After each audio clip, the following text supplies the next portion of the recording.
Good afternoon, students. Now, today we are going to proceed to our final topics. And this course was prepared by Gelila International Seminary, and the course is Business Management. Under this chapter and the final chapters, we are going to see leading as management tasks. In the previous chapters, we have tried to look planning, organizing, and controlling, yes? In this chapter, we are going to see about decision and leading, or dimension of what we call leading. When we talk about one function of management is leading, we are going to define leading and the characteristics, features, and so on. Before that, leadership is, what do we mean by leadership? Leadership is the process of influencing employees to work willing toward achievement of what? Their organizational objectives. Leading organization involves of overseeing its operation, setting strategic goals, guiding members to achieve their goals. Effective leadership is organization requires combination of skills. It involves of traits as well as strategies. If we define leadership in this way, what do we mean by leading then? Leading as part of managing, it comprises of few key elements of that requires manager to understand. For example, we are going to see those elements. The first one is authority. Authority means the right to give instruction. The second one, power, the ability to influence subordinates or what we call individuals who are under the level.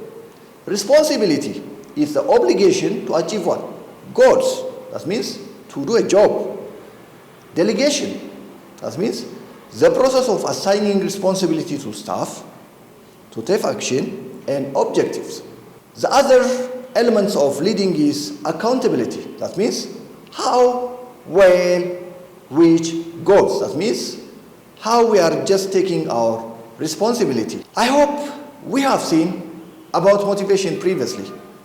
Still, we are going to see here under leading, one of function of a leader or manager is, we have said, it is motivating and influencing. And how do we motivate them? Motivating staff is considered one of the most important responsibility of leading managers. Yes. That means people and change involved, therefore motivation is a dynamic process. Motivation employees with the organization is crucial for fostering positive work environment, increasing productivity, as well as job satisfaction. When we see an organization, when we motivate employees, we are fostering positive environment. We are increasing productivity. We are employing will be what? Job satisfaction.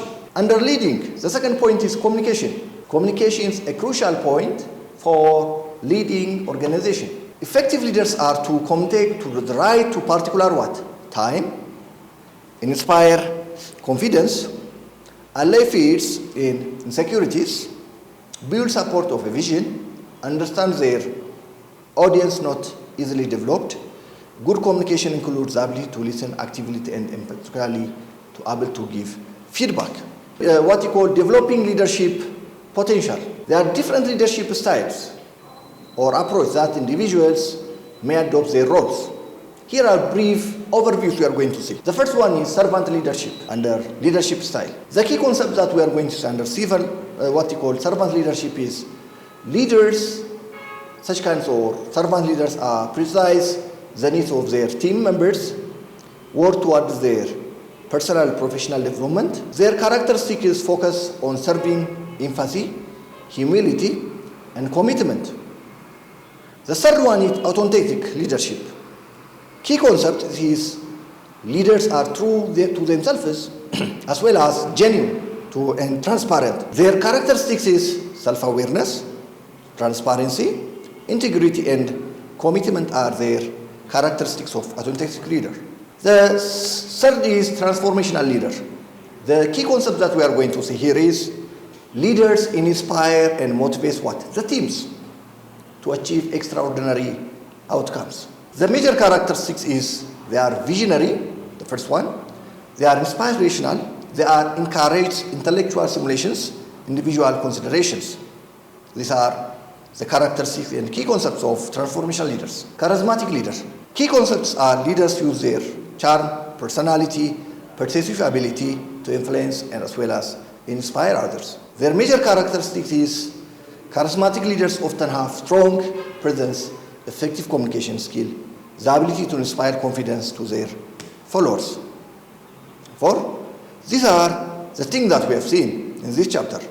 We have seen definition of leadership, leading, styles of leadership, we have seen motivation, we have seen communication, as well as we have seen the types or styles of leadership. The next one is dimension and environment of a business. Before discussing that one, we are going to define enterprise. What do we mean by enterprise? We are going to define this. Enterprise is generally considered as the independent organization that is functioning mostly in the market environment as particular industry, sector or field of business. The aim is to generate what? Revenue, yes, profit to its owners. In context of a business, an enterprise typically refers to an organization or a company engaged in commercial, industrial or professional activities. It can range from small business to what? Large corporations. The term is often used interchangeably with business or a company. Previously, we have seen types of organization. The enterprise is a business firm, we have said, that works for profit. The second one is non-governmental organization. There are also organizations that operate to provide service for the community without seeking what? Make a profit. Maybe school, community development organization, infrastructure development, churches and clinics are seen. Enterprise can be divided into operating following sectors. There are three. The primary sectors, which we call raw material and mining. The secondary sector, processed material and manufacturing. The tertiary sector, distribution and retail, selling. I hope you are clear with what we are discussing now. This course was prepared by Gelila International Seminary, entitled as Business Management. I hope you are clear with what we are discussing in this topic. Let's come back to our discussion. For a business to be able to meet the needs of a society, that means goods that people want to buy, depends on the factors of production. You know, for the factor of production, there is a need of land. That means place to operate, as well as capital. That means to start or to operate the business. Natural resource, means of production for inputs. Human resource, what we call labor, is the third, as well as entrepreneurship, knowledge as well as ideas. Therefore, factors of production for existence of enterprise, the land, the capital, the nature of resource, human resource, as well as entrepreneurship is required. To get all this into operating, it requires management as overall plan strategy. That means a business model. That means how business put together and generate revenue is a strategy. The second one is business plan. How the elements are integrated. That means information and set of activities, system as well as processes. There is a link between planning and management function and organizational strategy, considering vision, mission, goal, and objectives. An organization has organizational culture through influence how things are done and how people perform it. The next one is business environment. No business can operate isolation. That means it operates within context of internal as well as external environments. The internal environments are the microenvironment. They can be the strength of the organization as well as the weakness of the organization. The external environment includes the market, where product and service are sold. That means customers as well as suppliers. Let's see the SWOT analysis here. In strategic planning, tools that help individuals, organizations to identify their strengths, weakness, opportunity, and threats. The strength is internal factors that give advantage to competitive edge. Weakness, internal factors that place limitation of vulnerability. Opportunity, external factors, environment that called favorable. Threat is external factor. And this under SWOT, we can see strengths as and what you call weakness is internal factors, whereas opportunity and threat are external factors. The other methods of analysis is PESTEL. A PESTEL is abbreviation also. It's a strategic management tool used to analyze, evaluate the external macro environment factors that can impact organization. The acronym PESTEL stands for political, social, as well as technological, as well as environmental factors. This PESTEL, or representative, P stands for political factors. Consider impact of government policies, for example, regulations, political stability. Economic factor, E stands for economic factors, such as economic conditions, influence on the business. Social factors, examine the social, cultural aspects may affect the business, demographic characteristics, cultural attitudes, lifestyles. Technological factors is T stands for. Legal factors, consider legal environment and regulations that affect a business. Environmental factors, evaluate the impact of the issue of sustainability. This is what PESTEL stands for.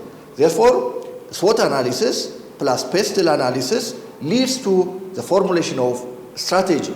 A strategy which is formulated depending on these two analyses can be more effective.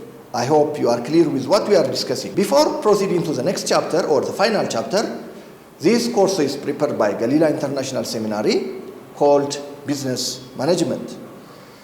Function of a business is the final topic of the course. The key function of a business encompasses fundamental activity that organizations undertake to operate efficiently, to achieve their goals, and sustain their growth.